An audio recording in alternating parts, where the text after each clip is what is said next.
So hello guys, andito naman tayo sa aking mini vlog. So ngayon gagawa tayo ng beef meatloaf. So ang beef meatloaf natin pala guys is consist ng beef mince, meron tayong capsicum, feta cheese, saka beef pepperoni or beef pastarime. So yan guys, nilagay ko na yung beef mince sa loob.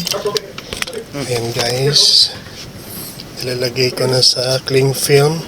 Tapos ilagyan natin ng beef pastrami or beef meatloaf.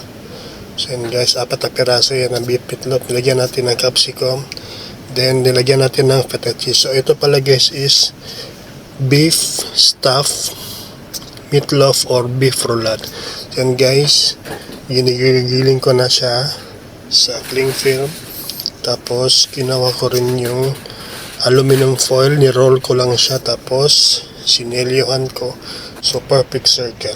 So sa ibang view naman guys, hindi ran. So nilagyan natin yung beef mince, nilagyan natin ng beef pastrami or beef pepperoni, nilagyan natin ng feta cheese, nilagyan natin ng capsicum, tapos ni-roll natin. So ayan guys, yan lang yung pinaka basic na gagawin guys. So ni-roll ko yung beef mince sa cling film. Then nilagay ko ulit sa aluminum foil. So yan guys, yun yung pinakamabilis na gawa ng ating beef loaf. So yan guys, maraming salamat.